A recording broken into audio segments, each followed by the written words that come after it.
factories along the Rhine. Anyone with ambition might make themselves a fortune in those heady early industrial days in Schaffhausen, and Johannes Rauschenbach, who started with nothing more than a machine repair shop, then a pin factory supplying the local cotton industry, and finally the world-renowned agricultural machinery factory, became the wealthiest of them all, and one of the richest men in Switzerland. When Jean Rauschenbach took over the business with factories at home and abroad, Emma's mother and grandmother took over the running of the house.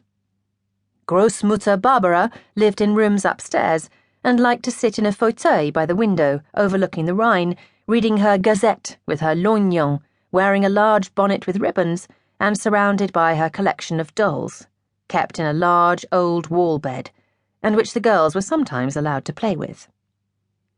Having started life modestly, Großmutter Barbara never fully accustomed herself to the great wealth the family came to enjoy.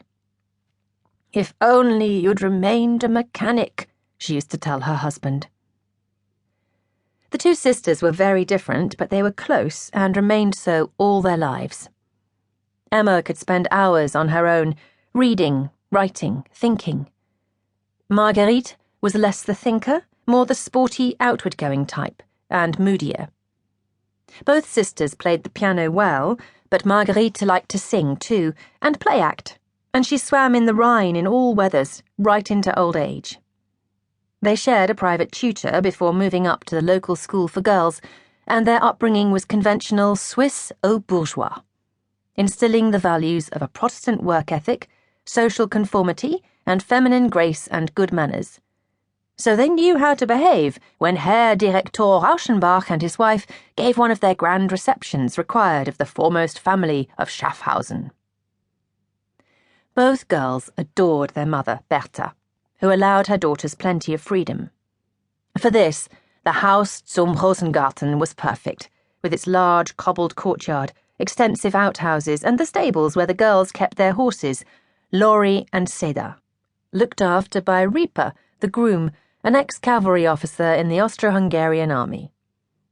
If it was raining, there were plenty of toys to play with inside.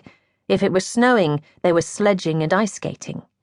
If it was one of those heat-wave summers, there was swimming in the Rhine, and all year round, Rieper took them out riding to villages and castles and other local landmarks. The question of Carl and Emma's first meeting is a moot one. Was it in 1896, when he was still a student, or was it 3 years later, when he was poised to take his first job, working as a lowly assistant physician at the Burghölzli Asylum, and Emma had just returned from Paris? If it was in 1896, then it was at the Haus zum Rosengarten, and it was an event hardly even remembered by Emma. But if it was in 1899, it was at Ölberg, the Mount of Olives, an ancient property like a small castle, square and thick-walled, with its own medieval chapel, the St. Wolfgangskapelle, high on the slopes overlooking Schaffhausen, with a drive so long and steep you could not see from one end to the other. The family had spent every summer there since the girls were small.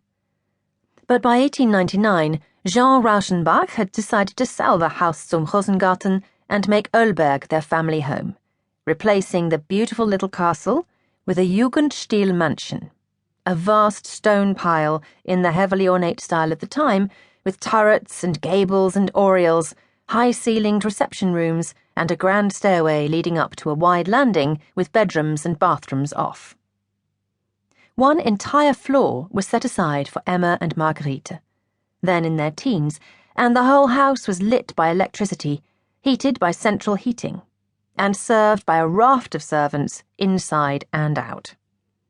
The architect was Ernst Jung of Winterthur, by chance one of Carl Jung's uncles, who had already renovated the Sonnenburg property next door, which belonged to Emma's landscape architect uncle, Évariste Mertin, who now proceeded to design the far grander gardens at Ölberg.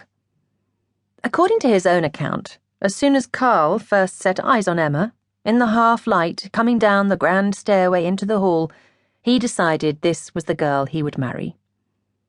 If it was 1899, then Emma would have been 17, just back from Paris, more self-assured than before, but still shy and retiring, poised on the edge of adolescence.